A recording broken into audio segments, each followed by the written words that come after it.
Shalom, shalom et bienvenue à notre édition de la Rhapsodie des réalités de notre cher homme de Dieu, Pasteur Christ Oyakilome. Nous sommes lundi 17 février 2025 et Pasteur Christ, dans la Rhapsodie d'aujourd'hui, nous enseigne sur le thème La parole en vous.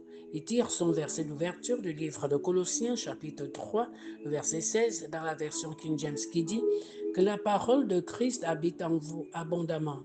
Pasteur Christ explique et il dit: il y a quelque chose de si important et de beau que Jésus a dit dans Jean 15, verset 7, et cela explique pourquoi vous devez avoir la parole de Dieu en abondance en vous.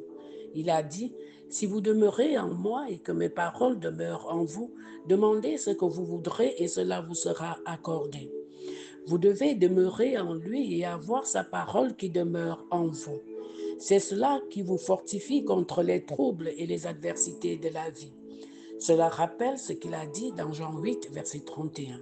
Si vous demeurez dans ma parole, vous êtes vraiment mes disciples. Il s'agit de demeurer ou de continuer dans sa parole, de la mettre en pratique sans jamais abandonner. Mais si vous ne connaissez pas ces paroles, comment peuvent-elles demeurer en vous? Vous devez les entendre, les apprendre, les étudier et les garder en vous. Et voici le magnifique résultat de laisser la parole demeurer en vous. Demandez ce que vous voudrez et cela vous sera accordé. Jean 15, verset 7. Le mot demander ici vient du grec aiteo, qui signifie appeler ou exiger.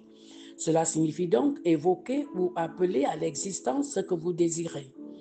L'expression sera accordée provient du mot grec ginomai, qui veut dire venir à l'existence.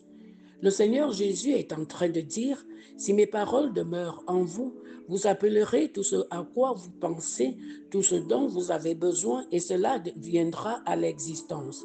C'est puissant. Cela a tout son sens spirituellement, car si la parole de Dieu abonde en vous, pourquoi devriez-vous mendier quoi que ce soit? La parole de Dieu est le créateur de toutes choses. La Bible déclare: au commencement était la parole, et la parole était avec Dieu, et la parole était Dieu. Elle était au commencement avec Dieu. Toutes choses ont été faites par elle, et rien de ce qui a été fait n'a été fait sans elle. Jean 1, verset 1 à 3. Si toutes choses ont été faites par la parole et que cette parole est en vous, pourquoi ne pas relâcher la parole au lieu de supplier?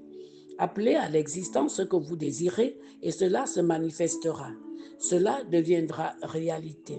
Alors, accumulez la parole en vous et elle vous fera triompher dans la vie. Alléluia. Nous prenons la prière, vous allez dire après moi à haute intelligible voix: cher Père, merci pour la puissance de ta parole à l'œuvre en moi. Ta parole est dans mon cœur et sur mes lèvres. Même maintenant, j'appelle à l'existence mes désirs. Ta parole sur mes lèvres crée des réalités. Toutes choses concourent à mon bien et je mène une vie victorieuse et épanouie car je marche dans la lumière de ta parole. Au nom de Jésus, Amen. Alléluia. Je vous invite maintenant à l'étude approfondie dans le livre d'Hébreux 4, verset 12, version amplifiée, le livre d'Ésaïe 55, verset 11 et le livre de Jean 1, verset 1 à 3. Gloire à Dieu. Pour ceux qui veulent avoir le fichier PDF de la Rhapsodie pour grandir dans l'esprit ou pour recevoir la Rhapsodie en version numérique, veuillez nous écrire sur WhatsApp ou nous contacter au numéro 00241 077 77 25 50. Que Dieu vous bénisse.